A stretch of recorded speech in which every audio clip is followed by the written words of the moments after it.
नमस्कार मंडळी, मी सौ पूर्णा परांजपे. आध्यात्मिक 33 अनर्से या सदरामध्ये आपण तन आणि मन या दोन्हीची सांगड कशी घालायची हे पाहत आहोत. मंडळी, काल म्हटल्याप्रमाणे तन कहे राम मन कहे आराम, तन मन के झगडे में ना मिले राम ना आराम. तन आणि मनाने एकत्रित सत्कर्मांचा संकल्प पूर्ण करायचा असतो. हे सगळं केवळ पुस्तक वाचून नाही किंवा कुठेतरी पाहून नाही, तर आत्मशोधन करून कृतीत उतरवलं तरच त्याचा परमार्थात उपयोग होतो. मंडळी, सद्गुरूंनी सांगितलेली नामस्मरणाची, नामजपाची साधना तुम्हाला तेव्हाच शक्तिरूप फळ देते जेव्हा तुम्हाला ती शक्ती घ्यायची इच्छा असते. मंडळी, शक्ती ही फळ देणाऱ्यापेक्षा घेणाऱ्यावर अवलंबून असते. अहो, श्रीकृष्ण कंसाला शक्ती देऊ शकला नाही, कारण त्याची घ्यायची इच्छा नव्हती. तो योगेश्वर एवढा महान होता की सगळ्या जगाचं कल्याण करण्याची ताकद त्याच्याकडे होती. मग त्याने अर्जुनाचं कल्याण केलं आणि दुर्योधनाचं केलं नाही. असं का बरं? कारण त्यालाही मर्यादा आहेतच. हे निसर्गाचे नियम आहेत. म्हणजे अहंकार शून्य होऊन एखाद्या शक्तीला शरण गेल्याशिवाय ती शक्ती मिळतच नाही. मंडळी, अहो, देणाऱ्याने द्यायची इच्छा व्यक्त केली तरीसुद्धा मिळत नाही. नुसती घेण्याची इच्छा व्यक्त करून उपयोग होत नाही. तदनुसार कृतीसुद्धा झाली पाहिजे. कारण घेण्यासाठी तुम्ही फाटकी झोळी घेऊन गेलात किंवा अहंकारांची छिद्र घेऊन गेलात तर दिलेलं सगळं गळून जातं. अहंकाराची ही चाळण रीती होऊन जाते. या सगळ्याचा आत्मशोधन करून मग हा सत्याचा संकल्प म्हणजेच नामजपाचा संकल्प करणं आवश्यक असतं. मंडळी, हे सगळं कशासाठी करायचं असं जर कोणी म्हणेल तर मंडळी, असं लक्षात घ्यावं लागतं की केवळ आपल्या उन्नतीसाठी, आपली पत वाढावी म्हणून करावं. अहो, कुठलेही कष्ट केल्याशिवाय जीवनात सुखासुखी काही मिळत नाही. जो नियम व्यवहारात तोच अध्यात्मातही. अध्यात्मात सुद्धा पत वाढायची असेल, आध्यात्मिक शाश्वत सुख मिळवायचं असेल तर अविरत तप केलं पाहिजे, कष्ट केले पाहिजेत.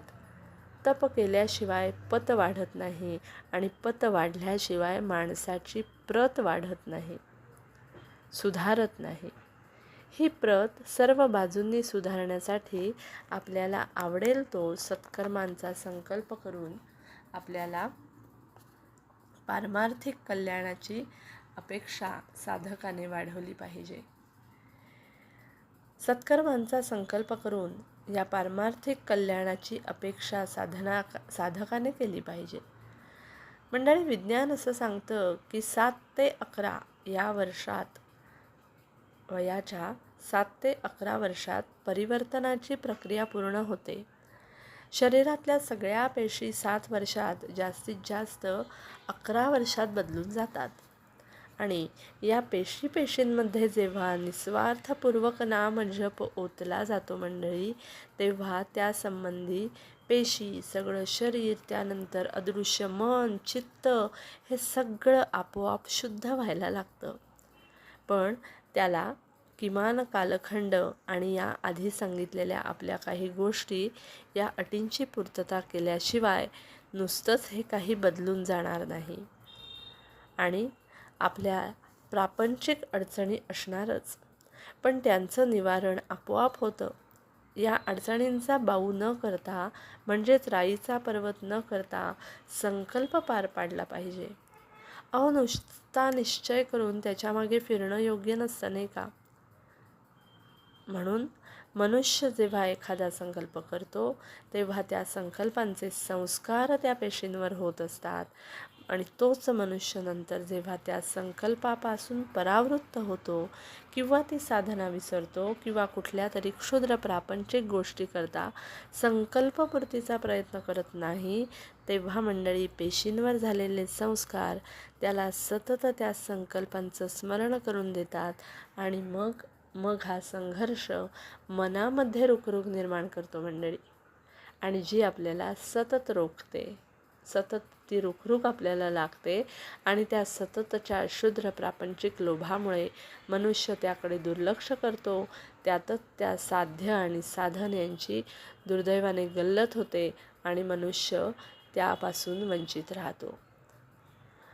मंडळी, आपल्याला ईश्वर प्रसन्न होईल आणि त्या ईश्वराकडे आपल्याला या सगळ्या गोष्टी मागता येतील, असं शाश्वत सुख आपल्याला मागता आलं पाहिजे.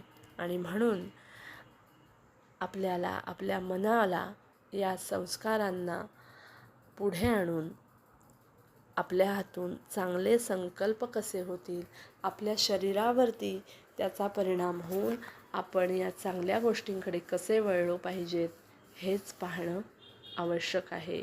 आणि हे संस्कार आपल्या मुलांनासुद्धा देणं खूप आवश्यक आहे.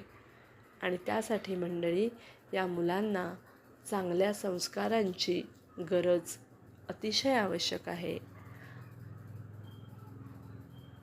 आजच्या पिढीला आपण चांगल्या गोष्टी देतच आहोत, पण त्यापेक्षाही हे संस्कार देणं अतिशय महत्त्वाचं असावं आणि त्याकडे आपण वाटचाल करणं खूप आवश्यक आहे. धन्यवाद मंडळी.